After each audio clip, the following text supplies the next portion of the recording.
Yeah, I mean, the Bryan Clay Invite is arguably the best track and field meet for distance in the country. I mean, the depth of talent there is unbelievable. I mean, they have 700 to 800 people per event, in the 1500s, and even the 5Ks and the 10Ks are very, very loaded there. So we started off Thursday, steeples, 10Ks, and I think the highlight of that day was really William Amponza running 28 flat for 10K. It's number 2 all-time in Division II history. Beat his personal best by almost 2 minutes.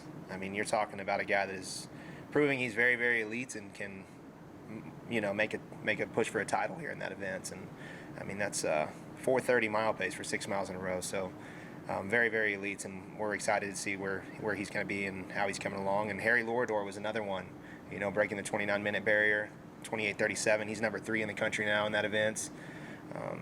Just continuing down the line of 10Ks here. Florence Uwajaneza, breaking 33 minutes. She's number 1 in the country by about 30 seconds. So, yeah, overall, unbelievable meet for our group, and for us to go out there and, invest that time and energy and to be out of the track all day, and for them to respond well to that in PR is always very, very promising for us. Having looked at them through the cross-country season, indoor, now outdoor, how do you like this group is that? Yeah, I think one of the not problems necessarily, but it's very difficult to manage somebody for that long a period, and like you said, be really good in the fall and then be really good in spring, indoor and outdoor. And I think they've handled that pressure and that balance in training very well.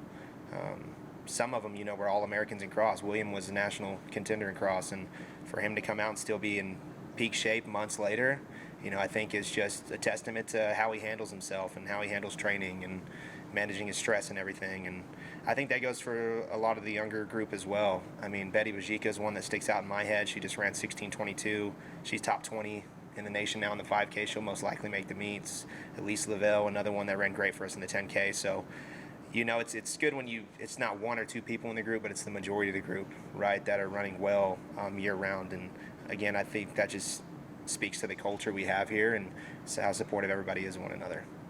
Talk about running well year round, but what's the importance of running well right now as it's kind of late in the season?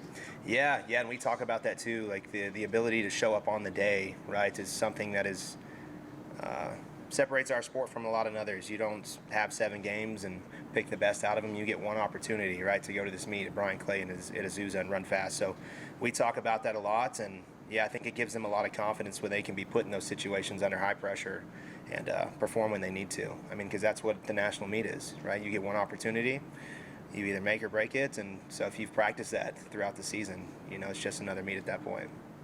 You get to come back home for another meet. How special will that be, just to be back in front of a home crowd, home beds, everything? Yeah, it's nice. I mean, going to Bryan Clay and being in California, it's nice, but yeah, there's nothing like being at home.